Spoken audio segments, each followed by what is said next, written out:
6 السلام علیکم۔ آج ہم نوندر چیپٹر کا آغاز کر رہے ہیں جس کا نام ہے سچی خوشی۔ یہ آپ کو ملے گا آپ کی بک پیج نمبر 98 پر۔ سچی خوشی۔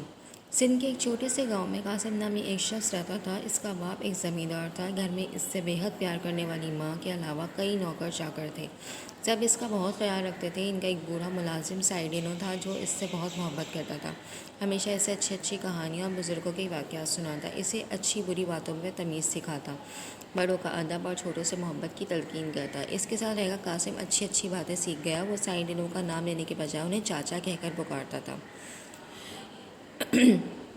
ایک بار گاؤں میں سیلاب آ گیا۔ قاسم کے والدین اس وقت کسی گھر کا دوسرے گاؤں سے بیل گاڑی پر واپس آ رہے تھے کہ سیلاب نے انہیں آ لیا اور انہیں ساتھ بہا کر لے گیا۔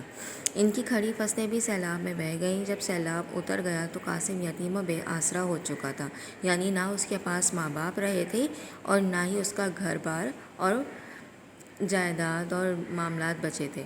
تعلیم اس کے پاس بھی نہیں تھی، اتنی تعلیم بھی نہیں تھی اس کے پاس کہ کہیں اور جا کر نوکری کر لیتا۔ کوئی ہنر بھی نہ تھا کہ اپنا گزارا کر لیتا۔ ان حالات میں قاسم اکثر اداس رہتا اور پریشان ہو کر رونے لگتا۔ ایسے وقت میں سائیڈنو نے قاسم کا ساتھ نہ چھوڑا اور اس کی ہمت بڑھاتا رہا، اسے کچھ نہ کچھ کام کرنے کی ترغیب دیتا رہا۔ قاسم بڑے باپ کا بیٹا تھا، اس نے کبھی کام نہیں کیا تھا، اس لیے اسے کام کرنے میں شرم محسوس ہوتی، یعنی اس کے پاس سب کچھ تھا۔ اس سیلاب سے پہلے اس کے ایسے حالات نہیں تھے کہ اسے کام کرنے کی ضرورت محسوس ہوتی، اس لیے اب وہ کام کرنے میں شرم محسوس کر رہا تھا۔ ایک روز سائیڈنو نے اسے سمجھایا، بیٹا محنت سے روزی کمانے میں کبھی شرم محسوس نہیں کرنی چاہیے۔ دنیا کے عظیم انسان، پیغمبر و آخر الزماں ہمارے پیارے نبی صلی اللہ علیہ وسلم بھی اپنا کام خود کرتے تھے۔ یہ آپ سب کو پتہ ہے کہ ہمارے پیارے نبی اپنے سارے کام اپنے ہاتھ سے خود کیا کرتے تھے۔ کام کرنے میں کبھی شرم محسوس نہیں کرنی چاہیے۔ تم بھی اٹھو، محنت کرو، اس میں ہی عظمت ہے اور اسی کے ذریعے برکت حاصل ہوتی ہے۔ دیکھیے، حرکت میں برکت ہے، یہ ہم سب نے سنا ہے۔ جب تک آپ ہاتھ پیر نہیں ہلائیں گے، کوشش نہیں کریں گے، اپنی محنت سے آگے بڑھنے کے لیے جستجو پیدا نہیں کریں گے، جب تک آپ کے مسئلے، آپ کے معاملات حل نہیں ہوں گے۔ مگر چاچا میں کیا کروں؟ وہ دادی سے بولا، کرنا کیا ہے، زمین موجود ہے، ہم اس پر محنت کریں گے، اللہ برکت دے گا۔ یعنی فصلیں تباہ ہو گئی تھیں لیکن زمین اپنی جگہ موجود تھی، تو انہوں نے کہا کہ یہی زمین ہے، یہ تمہاری ہی زمین ہے، اسی پر محنت کرو، انشاءاللہ تم کامیاب ہو گئے۔ اس کی سمجھ میں بات آ گئی۔ ابتدا میں کام نہ جاننے کی وجہ سے قاسم کو سب مشکلات اور محنت کا سامنا اور جدوجہد کرنا پڑی۔ وہ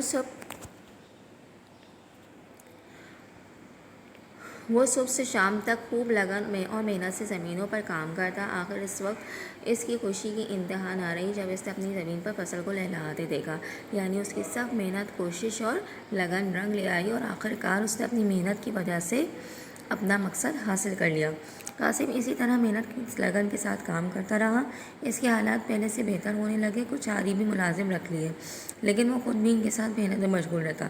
جب اس کے حالات کچھ بہتر ہو گئے تو اس نے زمینوں پر کام کرنے کے لیے کچھ کسان رکھ لیے، لیکن اس کا مطلب یہ نہیں تھا کہ اس نے محنت کرنا چھوڑ دی، بلکہ وہ خود بھی ان کے ساتھ محنت کرتا رہتا تھا۔ وقت گزرتا رہا، سائیڈنو سے محنت مشقت کرتا دیکھتا تو خوشی سے پھولے نہ سماتا۔ قاسم بھی اب چاچا ڈنو سے پہلے سے زیادہ محبت کرنے لگا تھا، کیونکہ یہ چاچا وہی تھے جو اس کی مسلسل محنت اور کوششوں نے بالآخر اس کی زندگی بدل ڈالی۔ یعنی اب ماں باپ تو تھے ہی نہیں، اس کے لیے جو تھے اس کے وہی چچا تھے، کیونکہ اگر وہ نہ ہوتے تو شاید قاسم زندگی کی جنگ ہار جاتا اور بہت پیچھے رہ جاتا۔ ان کی نصیحتوں، ان کی کوششوں اور ان کی باتوں نے ہی قاسم کے اندر محنت اور لگن کا جذبہ پیدا کیا۔ مسلسل محنت اور جدوجہد نے رنگ دکھایا، حالات میں گڑبڑ ہوئی اور ایک بار پھر ترقی کر کے ویسے ہی بن گئے جیسا اپنے والدین کی زندگی میں تھا۔ اسی گھر میں ایک بار پھر نوکر چاکر رہنے لگے، زمینوں پر کسان کام کرنے لگے، لیکن اب اس کی عادتوں میں خاصا فرق تھا۔ اب وہ بھی اپنے کسانوں کے ساتھ مل کر ٹریکٹر چلاتا، بیج بوتا، فصلوں کو سینچتا اور اپنی محنت کے ملنے والے پھل سے لطف اندوز تھا۔ دیکھیے، زندگی ہر طرح کا رخ دکھاتی ہے۔ ایک وقت تھا جب وہ ہمت ہار بیٹھا تھا، جب اسے لگتا تھا کہ بس اس کی زندگی ختم ہو گئی ہے اور یہاں سے آگے کچھ نہیں ہے، لیکن سخت محنت، لگن اور جدوجہد نے اس کی زندگی نہ صرف بدلی بلکہ ہر مشکل کے بعد اللہ تعالیٰ کہتے ہیں نا، راحت ملتی ہے، خوشی ملتی ہے۔ اسے خوشی بھی ملی، اس نے کامیابی بھی حاصل کری اور وہ سب کچھ حاصل کر لیا جو اس کے پاس پہلے ہوا کرتا تھا۔ یہاں آپ کا یہ چیپٹر ختم ہو گیا۔ اس کے آگے آپ کا بک ورک ہے پیج نمبر 100 پر۔ ہر جملے کے سامنے دیے گئے جوابات میں سے اسے درست جواب پر نشان لگائیے۔ قاسم کو اس کے والد نے دوسرے گاؤں نہیں بھیجا تھا کیونکہ وہ اکلوتا بیٹا تھا، یعنی ان کو اس بات کا ڈر تھا کہ یہ چلا گیا تو ہمارا کیا ہوگا۔ سائنڈ انہوں ہمیشہ قاسم کو سکھاتے تھے، کیا سکھاتے تھے؟ اچھی باتیں۔ قاسم اصل کے حالات پھر بدل گئے، محنت سے، والد کی دولت سے، لوگوں کی مدد سے، یا رقم مانگنے سے؟ محنت سے، لگن سے۔ چاچا سائنڈ انہوں کی باتوں سے قاسم کے دل پر بڑا اثر ہوا، معمولی، برا، اچھا، بڑا اثر ہوا۔ ٹھیک ہے، دیے گئے لفظوں کو درست الفاظ سے پر کیجیے۔ مسلسل محنت اور جدوجہد نے رنگ دکھایا، ایسے وقت میں بھی سائنڈ انہوں نے قاسم کا ساتھ نہ چھوڑا۔ کام کرنے میں کبھی شرم محسوس نہیں کرنی چاہیے۔ مسلسل محنتوں اور مسلسل نصیحتوں اور ڈیش نے ملا کر اس کی زندگی بدل ڈالی۔ اب یہاں پہ کاوشوں لکھا ہوا ہے، اس کو میں نے کاٹ کر کوششوں کرا ہے، تو آپ بھی کوششوں کر لیجئے، اس کا صحیح آنسر ہے۔ ٹھیک ہے، ہمیں محنت سے کمانے میں شرمانا نہیں چاہیے۔ کیا نہیں شرمانا چاہیے؟ روزی کمانے سے نہیں شرمانا چاہیے۔ وہ سائنڈ انہوں کا نام لینے کے بجائے انہیں کیا کہہ کے پکارتا تھا؟ چاچا۔ اچھا کلاس، یہاں آپ کا یہ بک ورک اور اس چیپٹر کی ایکسپلینیشن کمپلیٹ ہو گئی ہے۔